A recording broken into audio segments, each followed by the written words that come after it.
कपड़े धोने वाली बहू। शादी के पहले से ही विभा को कपड़े धोने का बड़ा शौक था।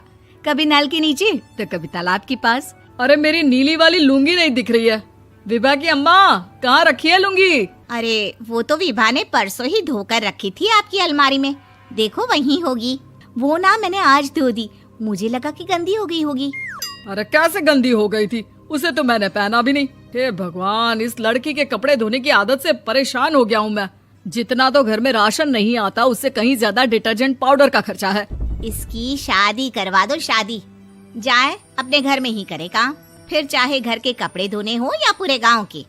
हाँ ठीक बोल रही हूँ, देखता हूँ मैं कोई लड़का। वो दिन भी आ जाता है जब विभा को देखने लड़के वाले आ जाते हैं। लड़की मुझे अच्छी लगी। होने वाली सास कहती है, बेटी अगर कुछ पूछना है तो पूछ लो। वैसे तो हमारी लड़की बहुत ही शर्मीली है, जो बोल दो वो मान लेती है, इसे क्या पूछना होगा। अरे कैसी बात कर रही हो माँ, मुझे इन लोगों के घर रहना है, सवाल तो कई है। हाँ हाँ बेटा, पूछ लो ना, क्या पूछना है। आप लोगों के घर कपड़े कौन धोता है? सास का मुंह बन जाता है। देखो, अगर तुम ये कहना चाहती हो कि तुम्हें कपड़े धोने नहीं आते तो सुन लो, कपड़े मैं ही धोती हूँ, लेकिन तुम्हारे आ जाने के बाद मैं रुमाल तक नहीं धोऊंगी। अरे चुप रहना भाग्यवान, बहू बेचारी घर आई नहीं, उसे डराना शुरू कर दिया। वो क्या है ना बिटिया, अभी तक तो ये कल्लू की माँ ही धोती थी, लेकिन अब तुम्हारे पापा तो दहेज में वॉशिंग मशीन देंगे ही। तभी विभा की माँ बोल पड़ती है, सवाल भी पूछा तो क्या। वैसे भाई साहब, मशीन की तो फिर भी कपड़े धोने की कैपेसिटी होती है। मतलब जो बिटिया दे रहे हैं ना विभा, इसे कपड़े धोने का बहुत शौक है। ये आप लोगों के क्या, आस पड़ोस गांव मोहल्ले सबके कपड़े धो दे और उफ तक ना करे। बाहर देखा नहीं आपने कितने कपड़े सूख रहे हैं? सब हमारी बिटिया ने ही तो धोए हैं। बस भी करो ना माँ, शर्म आ रही इतनी तारीफ सुनकर। और तो और एक दाग निकाल कर दिखाओ तो मान जाऊं। हाँ अच्छा, माफ करना बेटा, मैंने गलत समझा। हमें तो रिश्ता बहुत पसंद है। और ऐसे जुड़ जाता है रिश्ता कपड़े धोने का शौक रखने वाली विभा का। उसकी शादी हो जाती है कोयला फैक्ट्री में काम करने वाले कल्लू के साथ। शादी के बाद अचानक विभा चिल्लाती हुई सास के पास आती है। सासू माँ, अरे सासू माँ कहाँ है आप? ये तो धोखा है, धोखा दिया आप लोगों ने मुझे। इसे ससुर के चक्कर के बारे में पता चल गया। अरे तो उसमें तुझे क्यों धोखा मिला है? अरे नल में पानी नहीं आता, कपड़े कैसे कब धुलेंगे? अच्छा, तू पानी नहीं आ रहा उसकी बात कर रही है। तो आपने क्या सोचा? कुछ नहीं। अच्छा, तेरी माँ ने कहा था कि कपड़े धोने का शौक है तुझे, याद आया मुझे। शौक बोलकर कपड़े धोने वाले मेरे जुनून को कम ना आके सासू माँ, कपड़ा धोना मेरा गुरूर है। तभी पति भी वहाँ आ जाता है। अभी मैंने इसे सनी देओल की फिल्म दिखाई है, उसी के डायलॉग मार रही है माँ। अच्छा सुन, साफ साफ बता रही हूँ, पानी सुबह 4 से 6 और शाम को 10 से 12 आता है, समझी? विभा टाइमिंग सुनकर हैरान हो जाती है। ये क्या भूतों का मोहल्ला है? सुबह 4 बजे उठकर कौन कपड़े धोता है? 4 बजे टंकी में पानी जाता है, फिर सारा दिन धोना ना, किसने मना किया?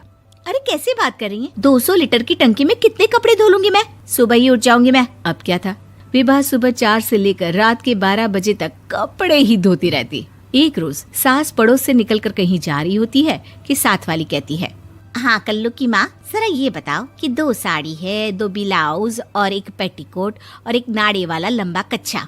हाँ तो? अरे तो क्या, कितना लोगी धुलाई ये बताओ। धोबन दिख रहे हैं हम क्या? हमारे पति सरकारी नौकरी से अभी रिटायर हुए हैं और बेटा सुपरवाइजर है कोयला फैक्ट्री में। धोबन समझ रखा है हमें?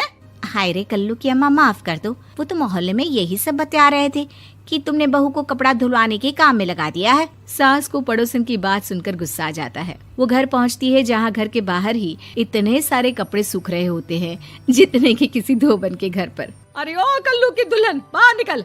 माँ जी यहीं आ जाओ, बाथरूम में चादर धो रहे हैं हम। अरे अभी हम धोते हैं, तुमको बाहर निकलो। ये आस पड़ोस वाले बोल रहे हैं कि हम बहू से कपड़े धुलवा कर उसे कपड़ा धोने वाली बना दिए हैं।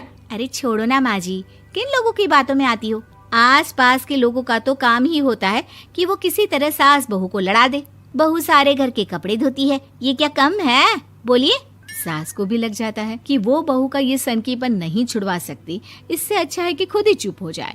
एक रोज सास और बहू मंदिर जाते हैं, जहाँ सास की साड़ी वहाँ खड़ी भीख मांगने वाली से मिलती है। माँ जी क्या बात है, आपकी साड़ी उस भिखारन से कितनी मिल रही है ना? हाँ हाँ देखो तो, दोनों की साड़ी मिल रही है। क्या बात है कल्लू की अम्मा, तुम खुद को तो अफसर की बीवी बताती हो और ऐसी सिंपल सी प्लेन साड़ी पहनकर घूमती हो। सिंपल और प्लेन नहीं है ये साड़ी। तो क्या सोने के धागे से फूल बने हैं? कुछ भी सासू माँ, कुछ भी। हाँ बने थे इस साड़ी में सोने के धागे से फूल। मेरे पति लेकर आए थे मद्रास से स्पेशली मेरे लिए 10,000 की। ताहे भाई साहब इस भिखारन के लिए भी सेम टू सेम साड़ी लेकर आए होंगे 10,000 की। सास उस वक्त तो कुछ नहीं कहती, लेकिन बहू के साथ घर आती है और अलमारी से एल्बम निकाल कर लाती है। ये साड़ी देख रही है, ये वही साड़ी है जिसे मैंने अभी पहना था। इस साड़ी में ये जो चमकदार फूल दिख रहे हैं ना, ये सोने के धागों से काढ़े गए हैं। लेकिन तू लोकल वॉशिंग मशीन ब्रश से घिस घिस कर सारे फूलों को निकाल कर साड़ी प्लेन कर दी। मुझे माफ कर दीजिए सासू माँ। और तो और, जब मैंने तुझे तेरी गलती के लिए कुछ नहीं कहा, लेकिन तूने तो सबके सामने मेरा मजाक ही बना दिया। क्यों? बहू को समझ में आ जाता है कि अब से उसका कपड़े धोना बंद।